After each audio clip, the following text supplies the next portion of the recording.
W dzisiejszym Klubu Tygodniku będzie o tym, jak Prawo i Sprawiedliwość zamieniło węgierskiego Trumpa na czeskiego Gowina. I o tym, co to oznacza dla polskiej centroprawicy po 2023 roku. Zapraszam. Tygodnik Trudnowskiego.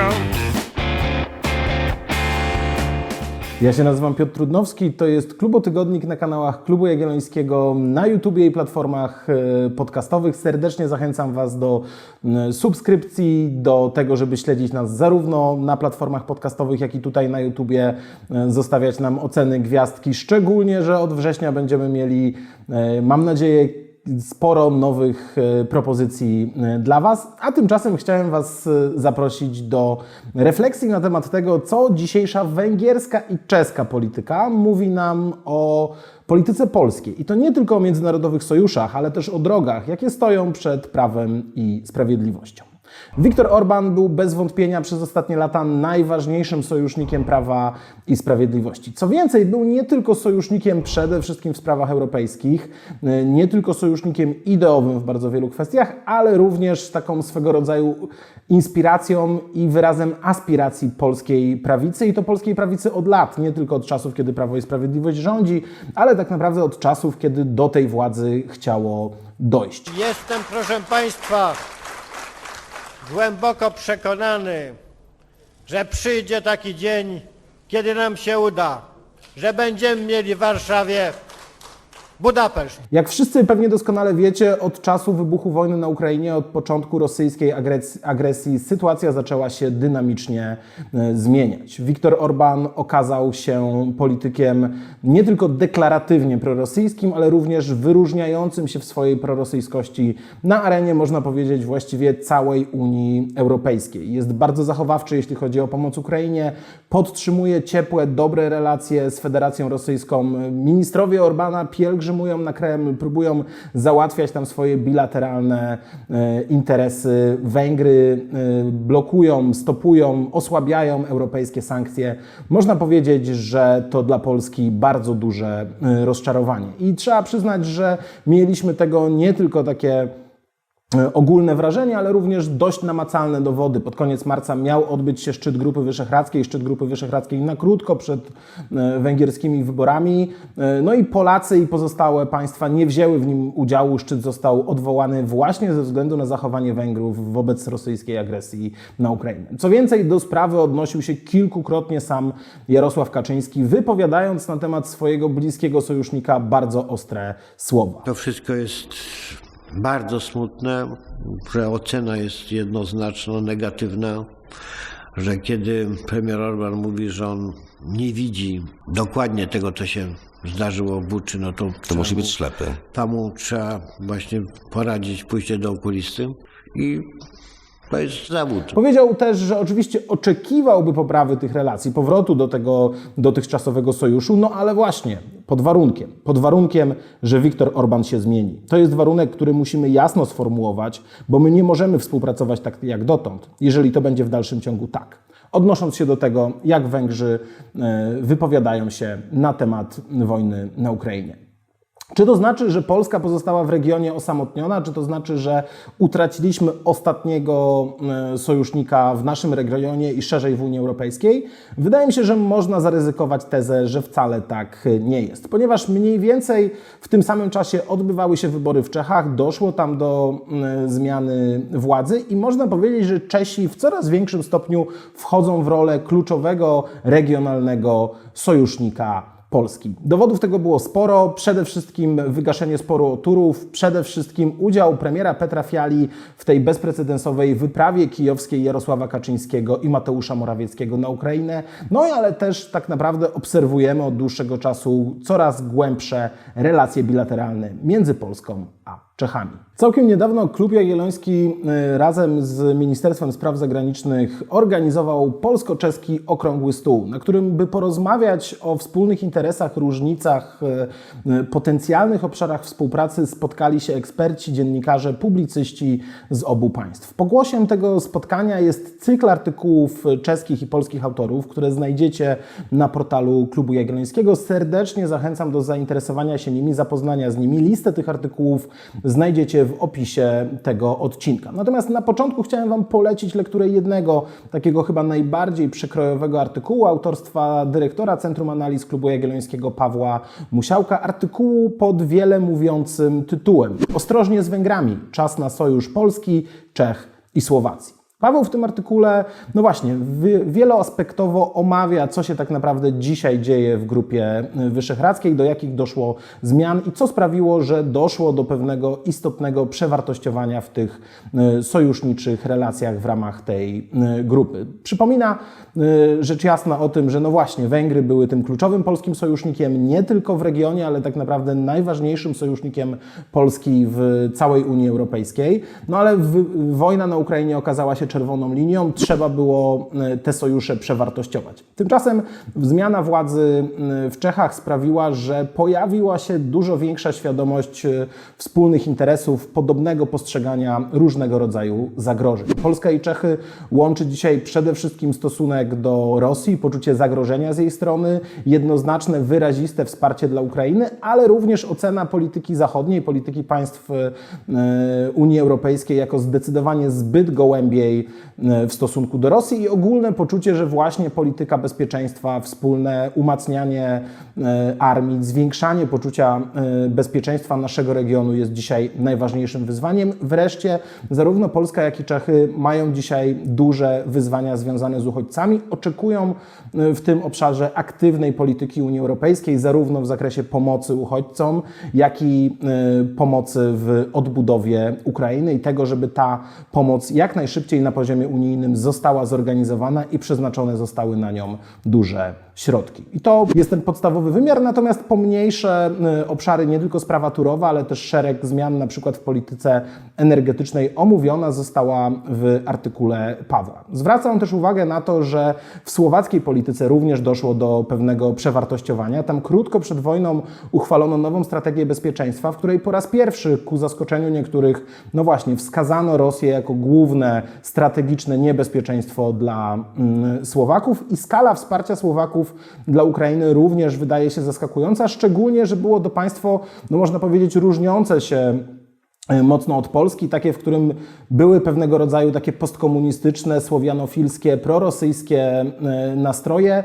No i na pewno nie było takiego entuzjazmu wobec chociażby NATO czy Stanów Zjednoczonych, które są jednak charakterystyczne dla polskiego społeczeństwa. Szerzej przede wszystkim ten obszar wspólnego postrzegania interesów Polski, Czech, jeśli chodzi o politykę Unii Europejskiej i NATO, omawia z kolei na naszych łamach doświadczony czeski dyplomata Martin Swarowski. Ale ta podmiana pomiędzy Węgrami a Czechami, to, że zmieniliśmy kluczowego sojusznika w naszym regionie, tak naprawdę skłania mnie do jeszcze jednej refleksji, bo tak naprawdę patrząc na z jednej strony czeski rząd premiera Petra Fiali, a z drugiej strony na węgierski rząd Viktora Orbana, możemy powiedzieć, że to takie zobrazowanie dwóch możliwych dróg rozwoju europejskiej centroprawicy, tej środkowoeuropejskiej centroprawicy naszego postkomunistycznego regionu. Zacznijmy tutaj od Viktora Orbana. Można powiedzieć, że on od wielu lat coraz bardziej się radykalizuje,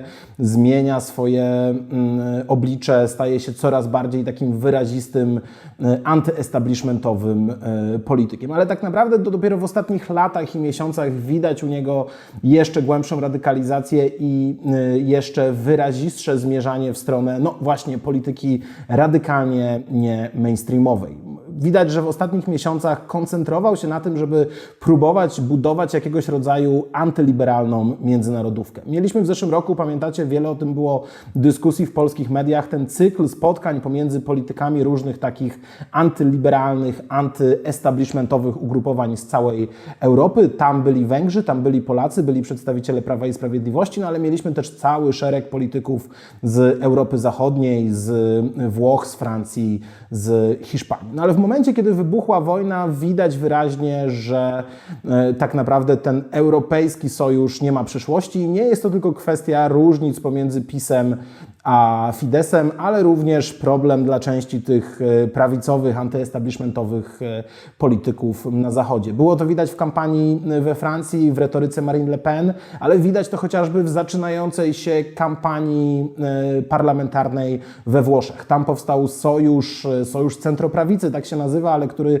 jednoczy takie formacje jak bracia Włosi, Giorgi Meloni, jak Liga Matteo Salviniego, wreszcie jak Forza Italia Silvio Berlusconiego. To formacja, która raczej na pewno i to dość wyraziście wygra wybory, przyspieszone wybory, które zaplanowano na wrzesień. Oni właśnie zawiązali koalicję, właśnie ogłosili ten swój program, swoją propozycję i nie jest przypadkiem, jak zauważył Kacper Kita na Twitterze, że pierwszym punktem ich wspólnego programu jest deklaracja, że Włochy w pełni są częścią Europy, NATO i Zachodu. To tak naprawdę reakcja na to, że politycy tacy jak Salvini czy Berlusconi byli dość jednoznacznie postrzegani jako politycy proputinowscy, prorosyjscy. Dzisiaj oni od takich prorosyjskich poglądów i postaw muszą się odcinać, muszą mówić o tym, że to Federacja Rosyjska jest zagrożeniem dla bezpieczeństwa Zachodu i mówić o tym, że wprost trzeba wspierać Ukrainę w tym konflikcie. Wobec tego Viktor Orban jest jeszcze bardziej osamotniony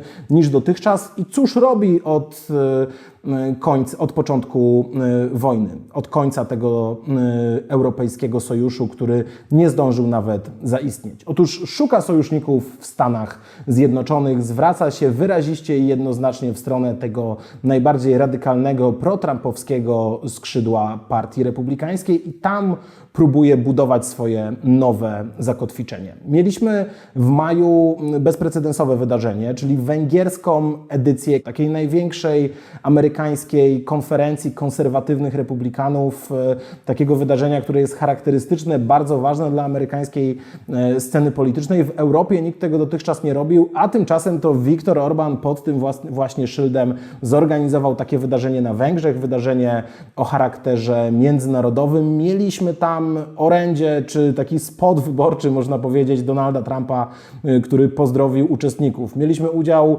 poza oczywiście politykami węgierskimi, topowymi politykami węgierskimi, udział całego szeregu polityków Partii Republikańskiej. Mieliśmy wystąpienia chociażby takiego, delikatnie mówiąc, kontrowersyjnego publicystę jak Tucker Carlson. Mieliśmy cały szereg polityków, pomniejszych polityków tych różnych eurosceptycznych, antyestablishmentowych europejskich partii, trochę polityków emerytowanych, takich jak Václav Klaus czy Nigel Farage. Mieliśmy wreszcie jakieś takie niezbyt eksponowane, niezbyt ważne, ale również związane z Polską wystąpienia. Był tam prezes Ordo Iuris Jerzy Kwaśniewski, był tam rozpięty swego czasu pomiędzy polską a amerykańską polityką Matthew Tyrmand. Natomiast w ostatnim czasie, już w sierpniu, mieliśmy do czynienia z rewizytą, czyli Viktor Orban pojawił się w Stanach na tym prawdziwym amerykańskim, najważniejszym CPAC-u, na którym oczywiście punktem kulminacyjnym było wystąpienie samego Donalda Trumpa, ale jak relacjonują media, wystąpienie Viktora Orbana było tam postrzegane jako ważne, jako pokazujące potencjał jakiegoś rodzaju sojuszu z podobnymi siłami w Europie, jako wystąpienie inspirujące i ciekawe dla amerykańskich konserwatystów. Oczywiście Viktor Orban mówił tam różne miłe dla pro-trumpowskiego elektoratu rzeczy o wojnie kulturowej, o globalistach itd., itd. A przed tym jeszcze mieliśmy w lipcu to ważne, coroczne, co prawda nie odbywające się w czasie pandemii, ale wcześniej niezwykle istotne co roku wystąpienie Viktora Orbana na zjeździe, właśnie takich młodego uniwersyteckiego, ideowego zaplecza Fidesu, na tym uniwersytecie otwartym, który jest regularnie od lat organizowany i na którym zawsze Orban wygłasza swoje najważniejsze wystąpienia. Znów mieliśmy kolejny krok jego radykalizacji, kolejny krok, w którym zbliżała się jego retoryka do retoryki tych najbardziej radykalnych konserwatystów partii republikańskiej, tych, którzy no właśnie z retoryką, sposobem opowiadania o świecie Donalda Trumpa czują się najlepiej. Mieliśmy przede wszystkim kontrowersyjne, budzące wielkie emocje słowa o teorii wielkiego zastąpienia, o tym, że mieszają się dzisiaj rasy i Węgrzy tego nie chcą. Te słowa wzbudziły dużo zamieszania i dużo kontrowersji. Z polskiej perspektywy znów dużo istotniejsze było to,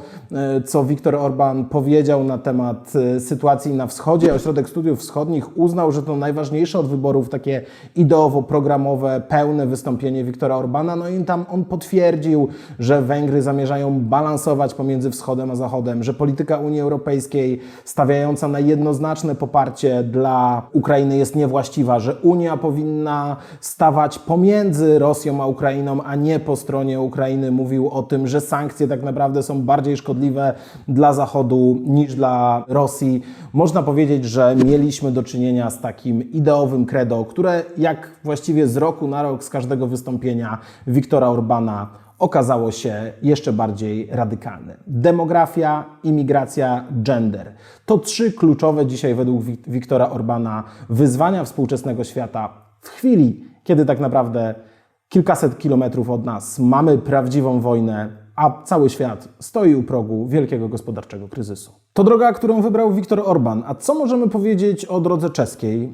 Dość szczegółowo, a jednocześnie w zwięzły sposób sytuację na czeskiej scenie politycznej i charakter rządzącej tam dzisiaj koalicji w ramach tego cyklu, o którym wspomniałem na naszych łamach, opisuje czeski ekspert Roman Joch. Natomiast ja spróbuję to opowiedzieć dla przypomnienia, a jednocześnie trochę tą opowieść o tym, kto właściwie dzisiaj w Czechach rządzi, można powiedzieć, nieco spolszczyć. Otóż mamy do czynienia z koalicją złożoną z 5 partii, które wystartowały w 2 blokach i pokonały Andreja Babisza, który był takim premierem, można powiedzieć, reprezentującym nurt postkomunistyczno-oligarchiczno-populistyczny i co nie bez znaczenia, pomimo takiej właśnie genezy, był to polityk blisko sympatyzujący z Viktorem Orbánem. Panowie się świetnie dogadywali, pomimo, można powiedzieć, radykalnie różnych korzeni obecności w życiu politycznym. Ta koalicja, która powstała, składa się z 2 tych właśnie bloków, z 2 części. Pierwsza to koalicja Społu, czyli Razem, czyli formacja zbudowana wokół partii premiera Petra Fiali, formacji ODS. To taka, można powiedzieć, typowa centroprawicowa partia, która w Parlamencie Europejskim od wielu lat jest w sojuszu z Prawem i Sprawiedliwością we frakcji konserwatystów i reformatorów, no ale można powiedzieć taka dość umiarkowana partia centroprawicowa.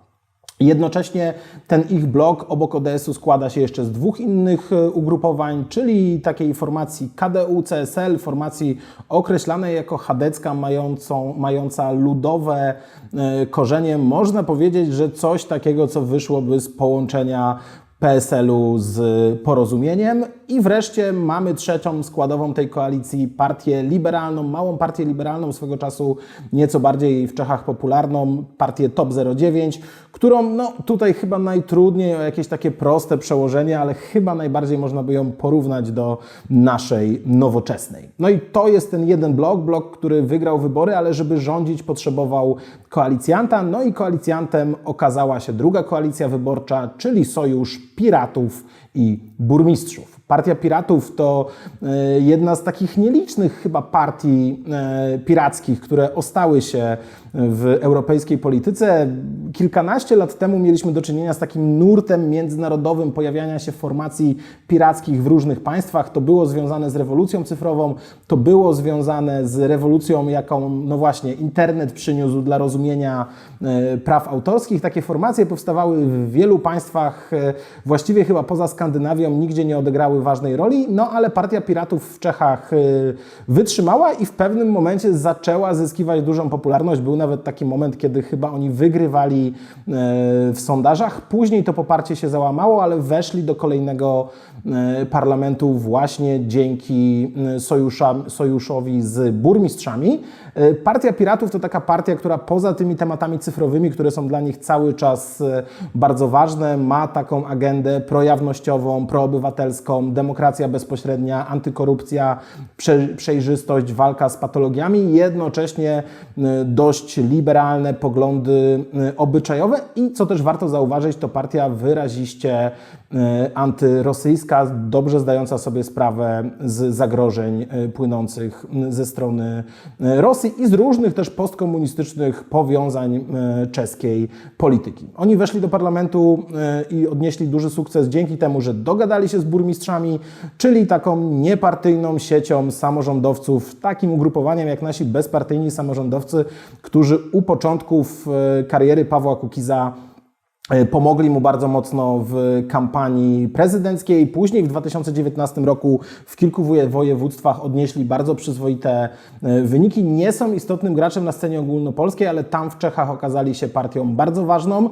No i to widać też w proporcjach reprezentacji tych dwóch ugrupowań, bo okazało się, że to ci samorządowcy zdobyli dużo więcej mandatów, mają dużo więcej posłów niż Piraci. No ale w takim uproszczeniu można by powiedzieć, że ta koalicja to taka mieszanka właśnie bezpartyjnych samorządowców, jakichś lokalnych formacji z takimi ugrupowaniami nowego typu antyestablishmentowymi, antykorupcyjnymi, projawnościowymi, coś pomiędzy Kukizem a Hołownią. Przyznacie, mieszanka wybuchowa, no ale taka właśnie pięciopartyjna koalicja dzisiaj rządzi w Czechach. Na koniec warto powiedzieć jeszcze parę słów na temat samego premiera Petra Fiali, bo to również ciekawa postać, taka nietypowa, to można powiedzieć polityk, jakich w polskiej polityce tak właściwie to już nie ma. Typowy intelektualista w sweterku, typowy akademik, typowy inteligent. Historyk sztuki, politolog, filozof, dziekan, rektor,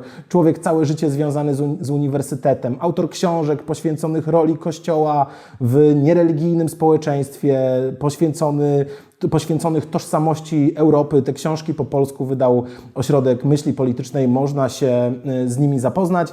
Można powiedzieć taki typowy krakowski, umiarkowany konserwatysta, coś pomiędzy Jarosławem Gowinem a Ryszardem Legutką w czasach, kiedy oni wchodzili w 2005 roku do polskiej polityki. Przyznacie szczerze, że cała ta opowieść o czeskiej polityce z naszej perspektywy brzmi dzisiaj bardzo egzotycznie. ODS to taka partia, można powiedzieć, bardzo przypominająca Prawo i Sprawiedliwość i Platformę Obywatelską u swoich korzeni, wtedy kiedy one na początku lat 2000 powstawały. Dość normalna, centroprawicowa formacja. I jednocześnie rządzą w egzotycznej koalicji ze swoimi odpowiednikami PSL-u, Hołownią Kukiza, Nowoczesnej itd.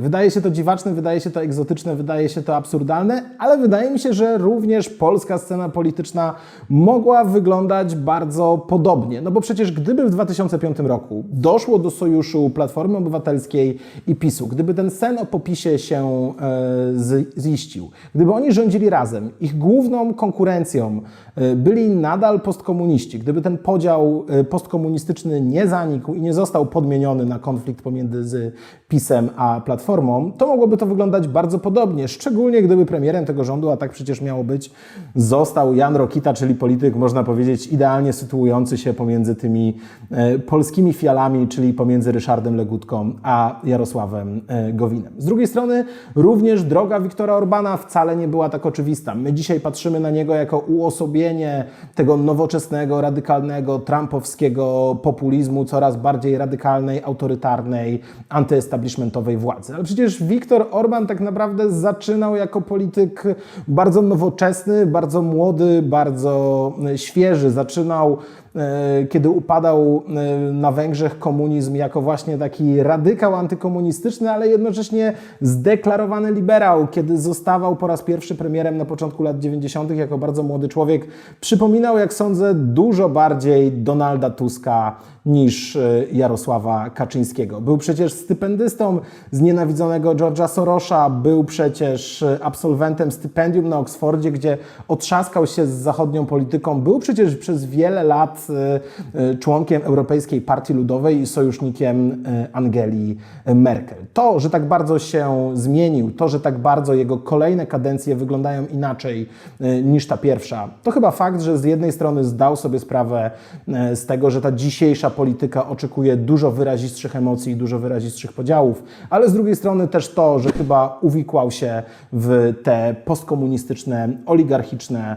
wyobrażenie o polityce, którego tak naprawdę pomimo zmiany władzy na dawnych antykomunistów nie udało się osłabić. Można powiedzieć, że ta alternatywa pomiędzy Fialą a Orbánem, pomiędzy drogą prozachodniej, umiarkowanej, konserwatywnej i sceptycznej wobec polityki kluczowych państw Zachodu, a jednak jednoznacznie euroatlantyckiej centroprawicy w Czechach, a z drugiej strony ta droga coraz bardziej radykalna, coraz bardziej protrampowska, którą prezentuje dzisiaj Viktor Orbán, to tak naprawdę alternatywa, która stoi też przed polską centroprawicą. Wydaje mi się, że po 2023 roku, kiedy prawdopodobnie Prawo i Sprawiedliwość przejdzie do opozycji, kiedy można spodziewać się, że udział Jarosława Kaczyńskiego, który dzisiaj jakoś to spina, będzie dużo słabszy w tej polityce, tak naprawdę nowe oblicze Prawa i Sprawiedliwości będzie musiało się ostatecznie zdecydować na którąś z tych dwóch dróg.